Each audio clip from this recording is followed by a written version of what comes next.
Welcome to the Empire Builders Podcast, teaching business owners the not-so-secret techniques that took famous businesses from mom and pop to major brands. Stephen Semple is a marketing consultant, story collector, and storyteller. I'm Stephen's sidekick and business partner, Dave Young.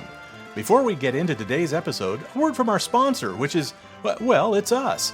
But we're highlighting ads we've written and produced for our clients. So here's one of those. License number M15795. I didn't think I'd ever hear the B word come out of the mouth of a fellow Texan. But there it was, just hanging in the air. The caller asked, well, I'm just gonna say it. She wanted a bidet. I said, I'll get back to you. I checked with my suppliers. Yep, we can do that. I called her back and booked the job. I'm David Havelka, owner of Royal Plumbing. Turns out, people with bidets are really happy with them. We do all kinds of plumbing. We even handle the B word. Stephen, when you told me you wanted to talk about Netflix, my first thought was, are we talking about the original Netflix or the Netflix of today? Or are we talking about the evolution? Or, because there's a lot to talk about with Netflix. Yeah. We're actually talking about all three because we've got to go back to the beginnings because the beginnings is where the stories are about how they became this successful thing that they are. So we're definitely going back to the beginning. We also do need to touch a little bit on the evolution because they went through an evolution I think a lot of people have forgotten about because it's easy to forget that this company was founded on August 29th, 1997, and it was founded by Mark Randolph and Reed Hastings. So this is long before streaming.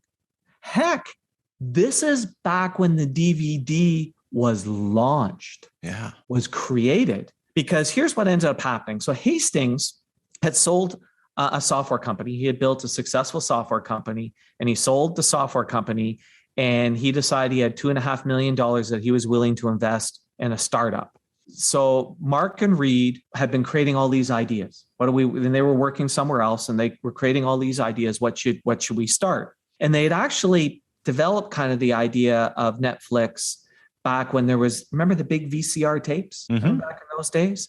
And what they realized is they couldn't make the business model work with a VCR tape because what their business model was, they were going to sell and rent through mail, and they just could not make the VC. So they shelved the idea.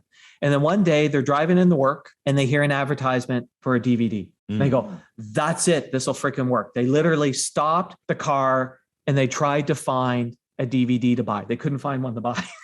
This is how new it was. They could not. And they're in freaking Silicon Valley and they couldn't find a DVD to buy. So they bought a CD because they were like, well, this is close. Put a stamp on it, mailed it because they wanted to see whether it would work. And lo and behold, the next day, a DVD shows up in the mail and they go, let's start this company. And that was August 1997. And they started with 30 employees and 925 DVD titles. And here's the funny thing is 925 DVD titles was the entire DVD library.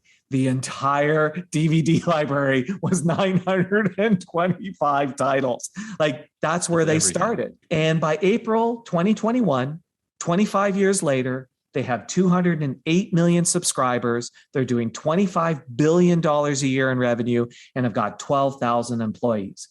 Huge success. And in fact, in the decade of 2010, they were the best performing stock on the market. The stock had a 3,693% return. And other than still being in the entertainment distribution business, it's not even the same company that it was in 1997. No, not at all. They used to send a physical thing. Right. And now it's all streaming and online, and who doesn't have it? And they came up with this idea long before the internet was a big thing and before streaming and all of that. The interesting thing is they were constantly being told this idea will never work when they took it to investor. Constantly. So much so that Mark Randolph, one of the founders, wrote a book called That Will Never Work and has a blog called That Will Never Work because he had heard so much that will never work. Yeah. And one of the reasons why they heard that will never work was they said, oh no, but streaming is coming. And one of the things that he talks about is the industry way over anticipated how quickly streaming would come. Because he'd sit there and say to them, dudes, most people still have dial-up. And you're not doing streaming on dial-up. Most people in 1997, their access was dial up. So people in big corporations in Silicon Valley just assumed that their version of the internet was the same that everybody else had. And so Correct. So one of the big pushbacks that they heard was, this will never work because streaming is coming. And they're like, streaming is not coming for a long time. And it turned out streaming was not coming for a long time. And they basically built this business in recognition that streaming one day would come and they would be part of that. So they launched their business back again in August of 1997. And there was a good news, bad news story with the launch. Mm-hmm. The good news is, look, they did $100,000 in revenue in the first month. That's pretty damn good for a launch, right? That's really good. The bad news is 98% of the revenue was the selling of DVDs. So they started off by selling and renting DVDs. Mm. And what they realized when they did that was, as they did their analysis, they realized it was too confusing to the consumer to do both. You can't both be known for both selling and renting of DVDs. Okay. Can't do both. But most of their income in that first phase came from selling. Correct. And doing both was confusing to the consumer, hard on inventory, and the shopping cart was a mess. And looking down the road, it was easy for them to see that Amazon was selling books at the time. So remember, Amazon at that time just sold books, all it sold. But it was no secret that movies and music was next for selling. Soon, Walmart, Kmart, remember Kmart? Kmart was big in those days. Walmart, Kmart, everyone would be selling DVDs. It was not hard to see that that's where it was going. And so they were like, holy crap, that's not the business we want to be known for. But 98% of our revenue is there. They had to do a hard pivot. They shut down the selling of DVDs and focus completely on rental. That'd be a hard thing to do. That would be a really freaking hard thing to do. And on top of that, what it now means is, who's your competitor? Blockbuster. Yeah. We forget how big Blockbuster is. At that time, Blockbuster had 9,000 locations, 9,000 locations and revenue of $6 billion. Nowhere in America was less than a 5-minute drive from a Blockbuster. They were everywhere. And their proposed model, the Netflix proposed model, is you'll get a movie in 1 to 4 days, but a Blockbuster's 5 minutes away. Yeah. But they decided to take Blockbuster on because Blockbuster had a weakness they could exploit. And there's going to be a little bit more on that later in terms of Blockbuster's Achilles heel. Mm-hmm. And they actually tested a bunch of different models, and it took them about a year and a half to find the program that would work. And they launched the subscription model in September of 1999. That's the model that they decided to work. And one more note about being known for one thing. Offering subscription and single rental they found confusing. So they launched subscriptions in September of 1999. And what they realized a year later in 2000, they had to drop the rental model and just focus on subscription. So once again, be known for one thing. And you would think, well, no, I should be able to sell and rent DVDs. That's simple, right? Nope. I should be able to do rental and subscription, right? Nope. One thing, subscription. Well, yeah, you confuse your employees, you confuse the consumer. It's like, did I rent this one or buy this one? I don't know. Right. But how many times do we have companies go, well, I want to add this. You know what? I want to add this. I'm a heating company. I want to add. Like we hear it all the time. People extending the brand. Mm-hmm. No, what Netflix figured out is simplify it. Be known for one thing and one thing only. Okay. But back to Blockbuster's Achilles heel, because this is the reason why they became successful. Because remember, they slaughtered Blockbuster. Yeah. Slaughtered them. You know, the irony is in 2000, Netflix was struggling a little bit, and they had a meeting with Blockbuster, and Blockbuster could have bought them for $50 million and chose not to. Yeah. There's a great documentary called The Last Blockbuster. Ironically, you can see it on Netflix now. It's there you go. It's a really good. It's a really good documentary. Yeah. There's a fun payback, right? So the key was, again, Blockbuster's Achilles heel. And here's what it was. No late fees, no due dates. Yeah. And you would think that Blockbuster would have been able to crush that. Go, well, we'll just do the same thing. No late fees, no due dates. But the problem is Blockbuster's business model was reliant on due dates and late fees. Yeah.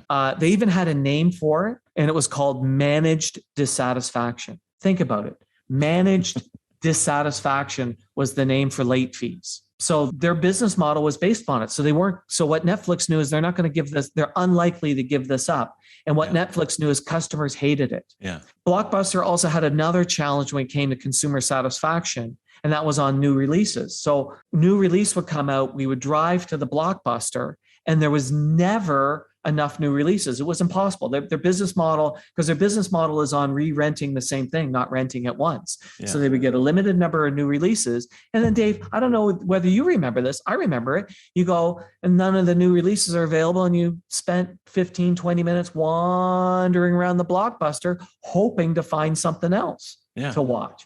Because, I'm here now, I might as well get something. Well, when your customer is, I'm here now, I might as well get something, and you're doing managed dissatisfaction, you're not giving a great consumer experience. And you make them ripe for a better experience, right? It's like you've set the stage for somebody to come along and solve that dissatisfaction and take them over as a customer. But what Blockbuster believed, and what everybody believed, because again, that will never work, was why would I wait 1 to 4 days for the movie when I could drive down to the Blockbuster? I was driving down to the Blockbuster and not being happy with the experience. And then I would be late returning the damn thing, and I'd be hit with another fee. Or you know what? I'll wait the 4 days. Yeah. And you know what? If I don't want to watch it this weekend, I can watch it next weekend, because it's a subscription model. I don't have to return it till I've watched it. Bingo. I can remember, the other frustrating thing is you would wander around the Blockbuster, the video store, and you'd get a bunch of movies and they're due back. And if something comes up and you didn't have a chance to watch them, they got to go back anyway. Yeah. Right. And the Netflix model, you have the little envelope. It's like, oh, we haven't watched that yet. Well, okay, hang on to it. The worst situation is we can't order another one until we send that back. Right. So there's a couple of really interesting lessons here that Netflix can teach us. And I think there's 3 lessons. And the first is... Stay tuned. We're going to wrap up this story and tell you how to apply this lesson to your business right after this. Brought to you by the Least Full of Shit Marketers Association of America. Yes, that's a low bar, but we clear it mightily. We're also the largest pay-per-performance branding group in North America, and that part's for reals. If you're looking for advertising advice geared towards local owner-operated companies, this is your podcast. And now you can pick the brains of these advertising geniuses over lunch without having to pay for lunch or even leave your office. We're talking 90 minutes of straight answers to all your burning questions about lead generation, customer acquisition, mass media branding, how to get off the paper-crack treadmill, anything you want, and the only coin required is candor. Because we can't give no bullshit advice without basing it off no BS data on your company, competitive landscape, operations, and all that jazz. We send you a pre-Zoom questionnaire, you fill it out candidly, and boom, Bob's your uncle, you're in like Flynn, and we'll be frank as fuck in giving you the straight scoop on all the advertising and business growth questions you always wanted to know, but were too afraid to ask. You'll also get our no pitching and no bitching guarantee. No pitching means we won't pitch you or try to sell you in any way. If you want more after 90 minutes, you'll have to ask.